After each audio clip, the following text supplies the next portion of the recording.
The MLS Cup is tomorrow, and the LA Galaxy are returning to the championship for the first time in a decade. Hello, everyone. Welcome back to MLS Moves. Please make sure you like this video down below. Subscribe to the channel if you haven't already. We are 90 subscribers away from hitting 5,000, which is our goal to hit by MLS Cup Final Day.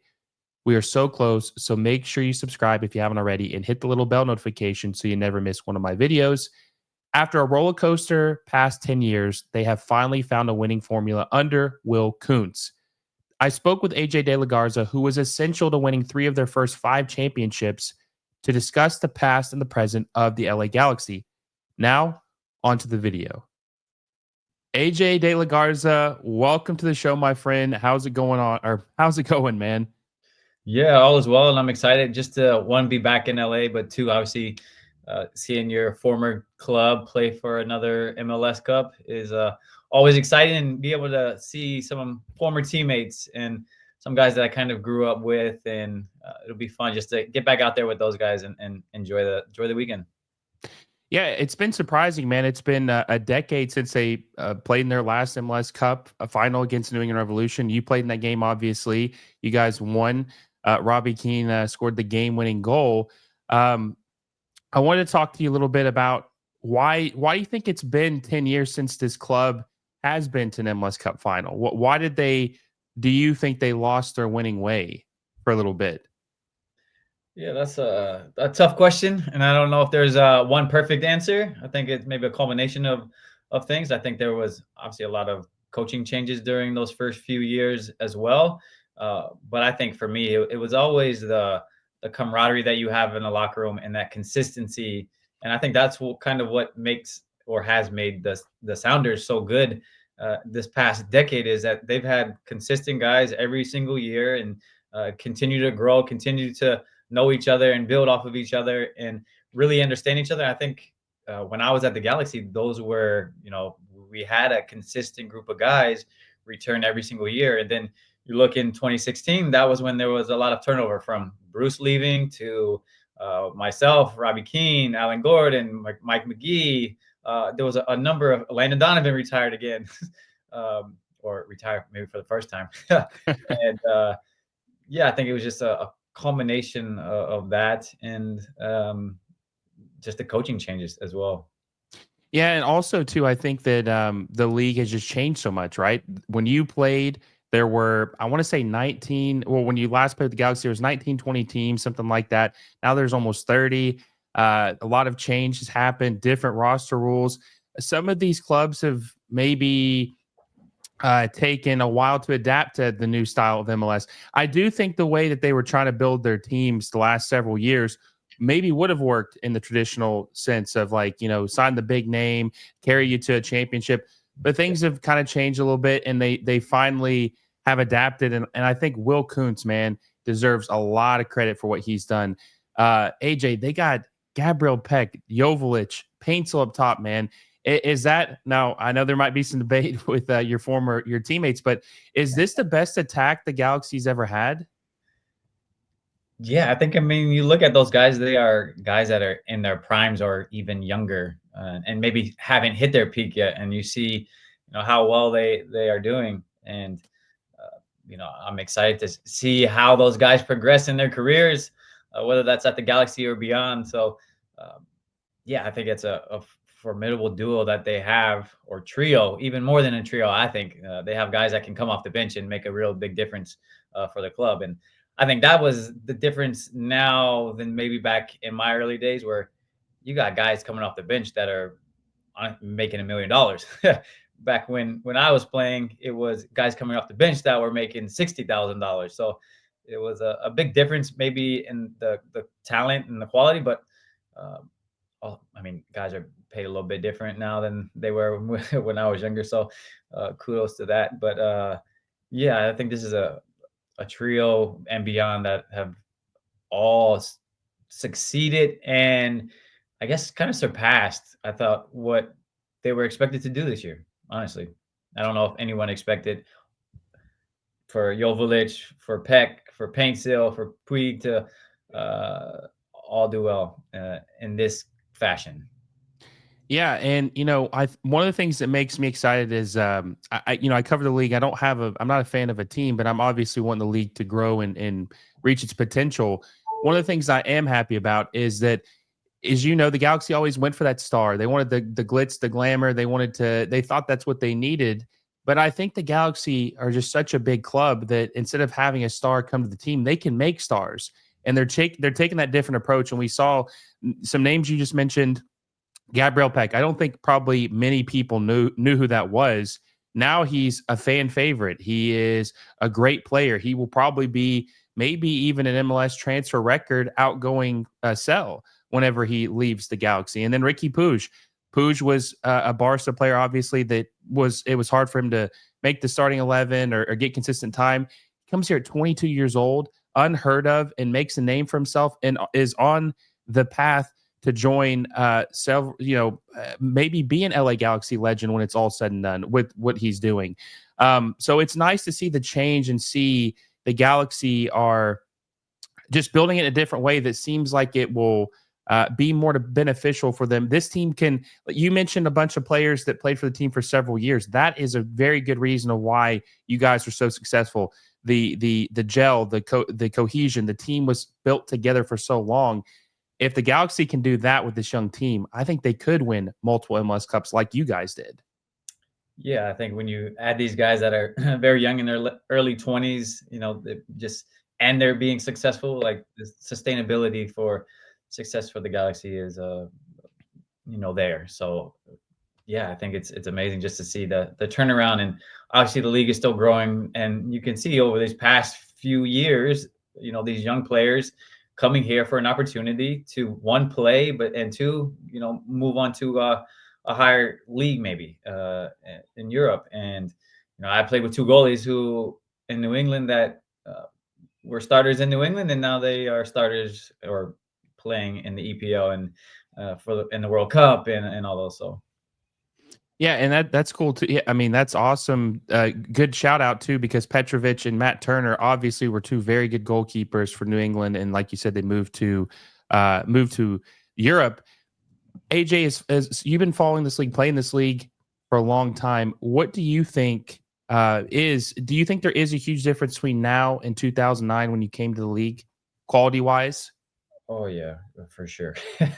uh, my last couple of years, I was going up against Tajon Buchanan, Brandon By, DeJuan Jones in training, and I knew I was like, man, these guys are just different than when I was younger. And maybe it's just the game has changed, I think, since 2009 as well. Like even some of the rules, but yeah, I think that there's a lot more quality up and down, and I think that's why you have guys on the bench that are making millions or close to it, because the quality has gotten a lot better. So Yeah, and I think that someone like yourself, Omar Gonzalez, would transcend, would be able to play. Obviously, in today's league, you did play in today's league, but in your prime, you would definitely be able to play in today's league.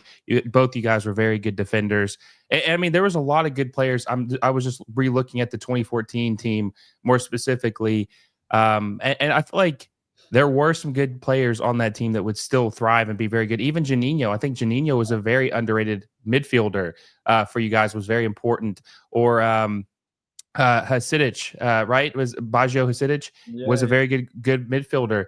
But I don't know. I'm kind of on the fence about it. I do think the league is definitely taking strides since you first came to the league. But I think that I maybe as an impatient fan, you kind of want to see it take it a bigger jump because you know how good it can be.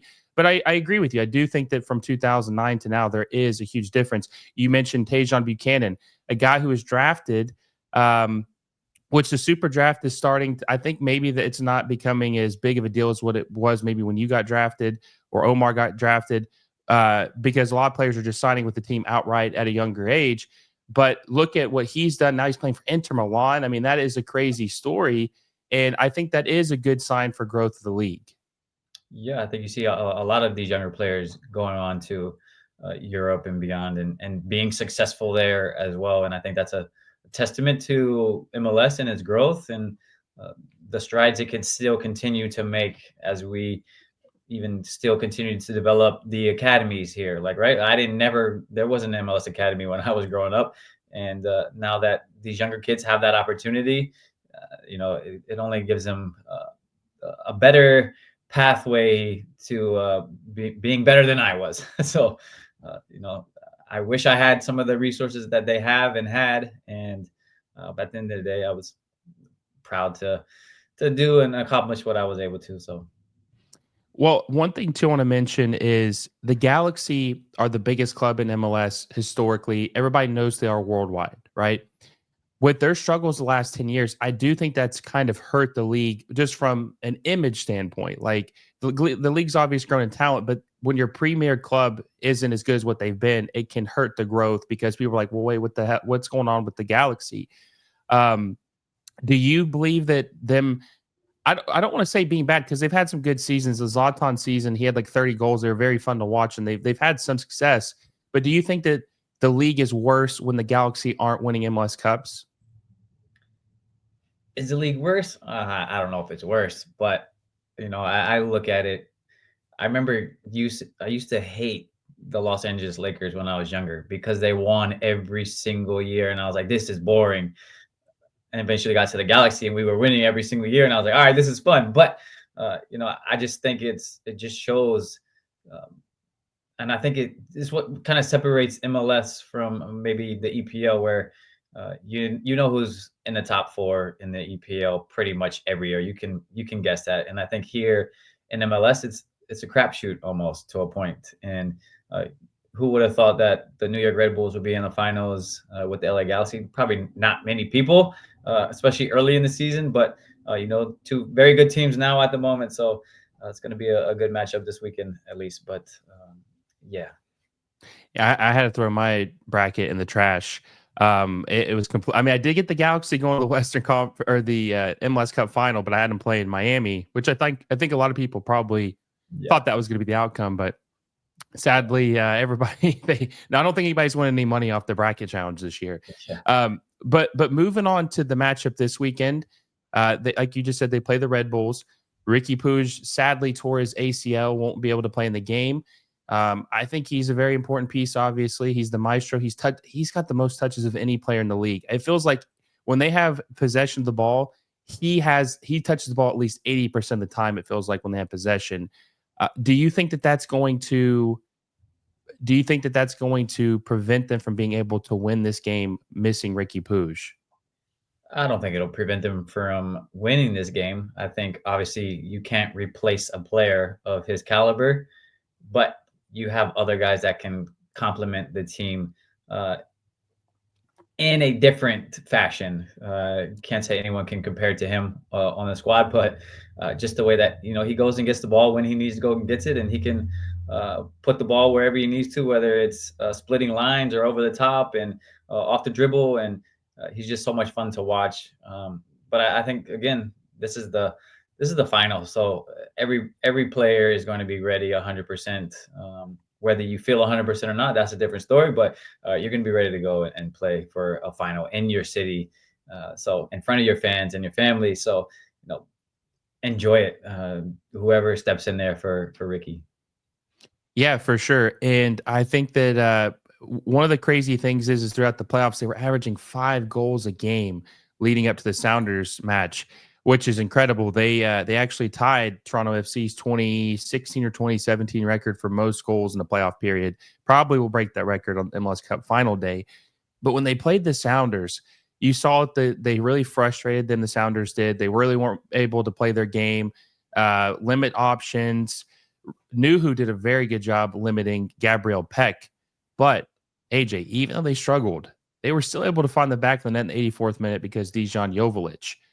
That shows perseverance, man. Even when they're not playing their game, this team is still able to win. Ricky Puig, game-winning assist on one leg, man. It just feels like this team is different this year.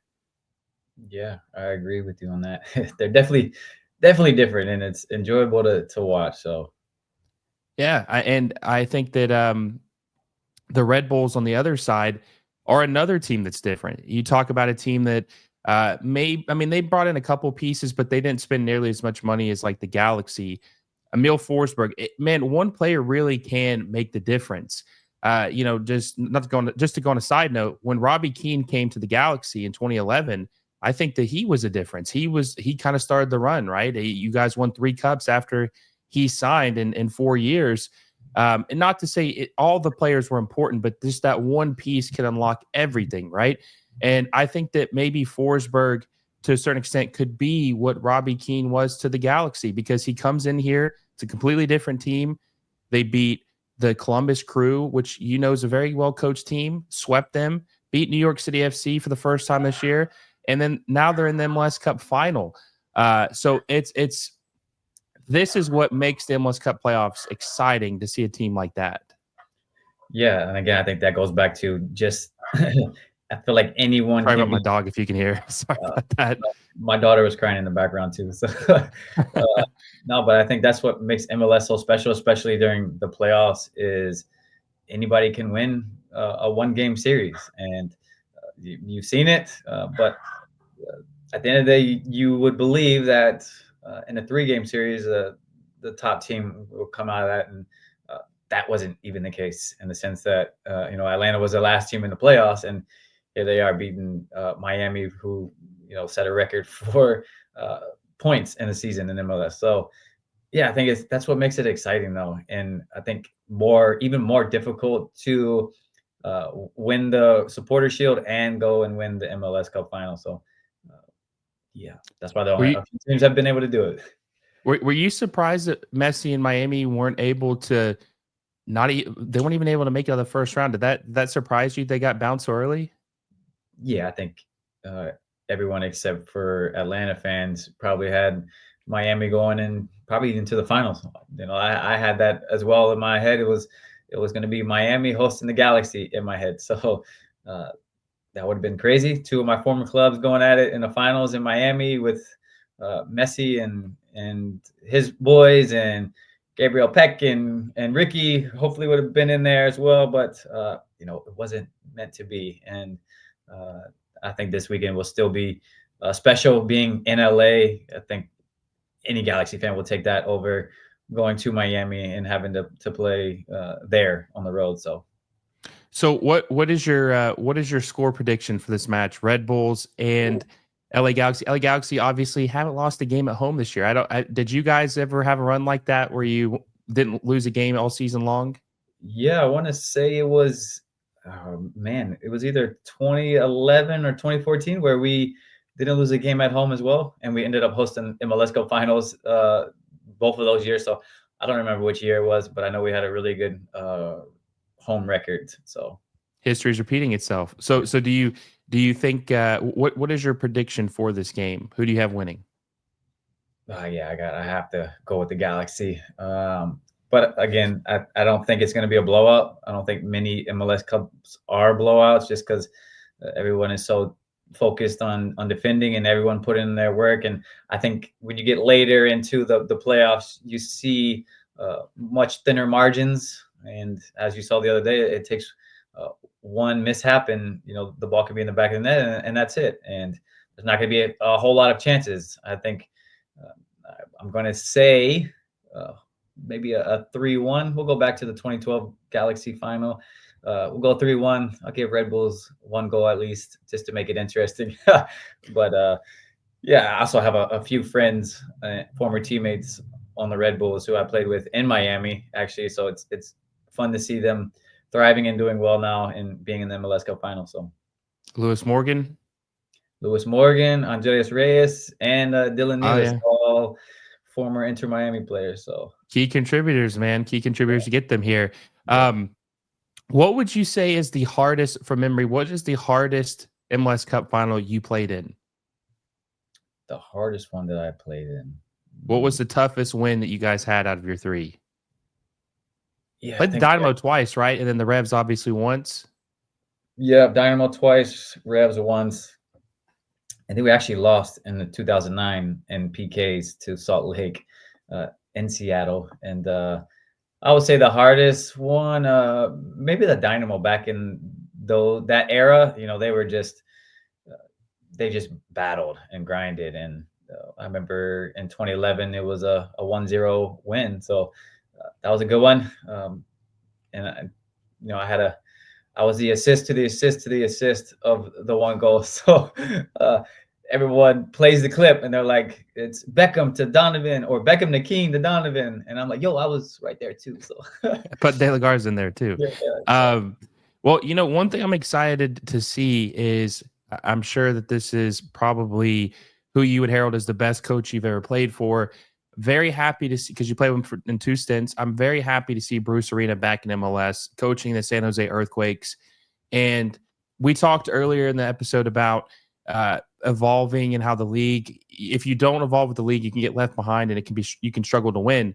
Bruce Arena is the one guy who's been here since day one who I think has evolved, and that's why he has been able to succeed. Are you excited to see your former coach get another chance with the San Jose Earthquakes?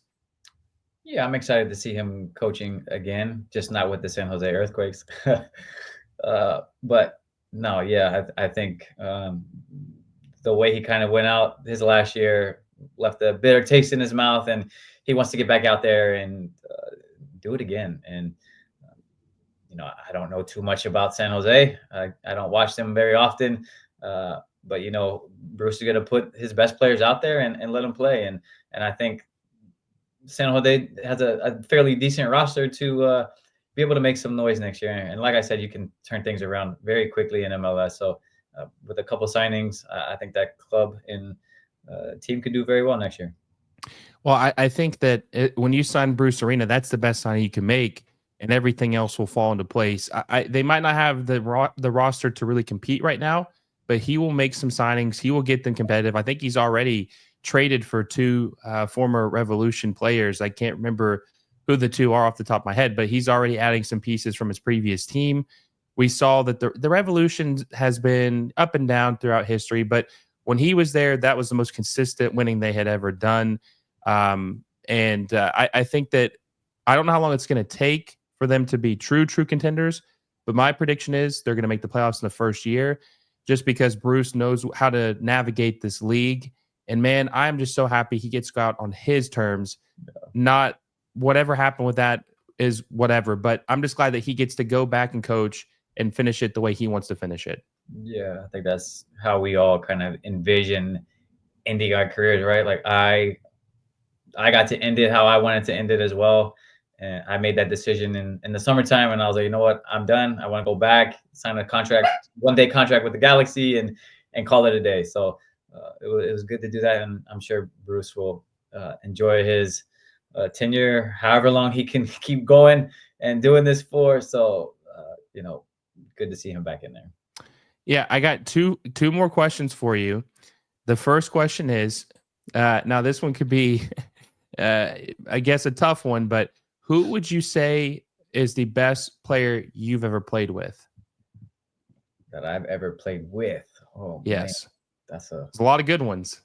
Yeah, that's a tough one. No, I think, again, we talked about it earlier. When Robbie Keane came in, he was kind of that signing that took us over the top at the Galaxy, in the sense that he was a true number 9 and a true finisher. And you look at him, and then maybe he wasn't the most athletic, but somehow he was free in the box very, very often, and his finishing was clinical. And he can bark at you in training and all, and he pushes you to be better because he wants to win, if he's playing card game or on the field. So I think I'd have to put him up there, and then obviously Landon Donovan as well. Just his career that he had in MLS and with the national team.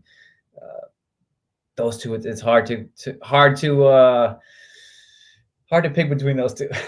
But no, I that's a good one. Robbie Keane is special, and even though how good he was on the pitch, for some reason I feel like he's still underrated, man. Like I just feel like not enough people talk about how dominant Robbie Keane was when he played for the LA Galaxy and winning 3 MLS Cup trophies and MVP award.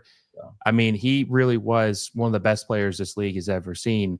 Now, the other question I have for you is, who is the best player you've had to defend or played against?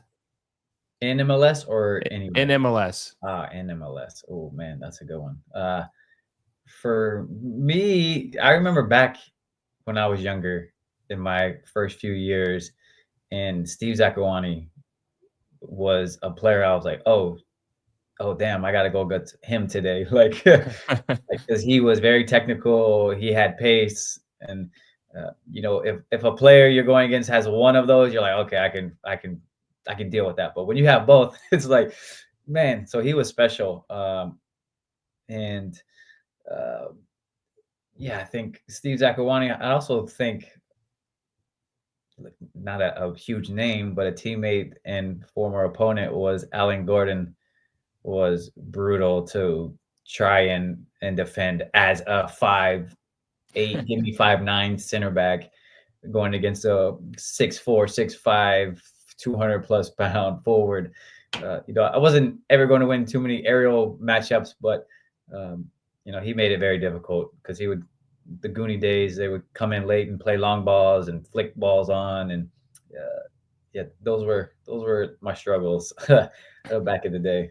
He was the clutch goal scorer for sure, man. And I don't know why they don't look identical on like the face or anything, but just like his build and the long hair, he like just gave me ideas or reminded me of like the MLS version of Zlatan for some reason. Just like that big body, long hair. Sure. Uh, and it's funny that He had Zlatan. some he had some worldies too, Gordo Yeah, did. So he was a finisher, and and, and it's funny. got him on the national team. So As Zlatan ended up playing for Galaxy, which was funny, and they both wore number 9 for the Galaxy. Gordo had it first. Well, AJ, listen, man, I appreciate this. You coming on with me, obviously, and I appreciate what you did for this league. You helped this league get built, and you showed this league what good defending was. Hopefully, it continues to improve. You and Omar were a great pairing for a long time. And you even played some center back or left back when Leonardo came in. But I appreciate what you did for this league, man. Happy that your club has returned to success. We will see if they're able to lift the MLS Cup trophy this weekend and give them their 6th title in Major League Soccer. yes, looking forward to it, man. Thank you for Yep. having me. Appreciate it, man. Until next time, guys, I will see you all soon.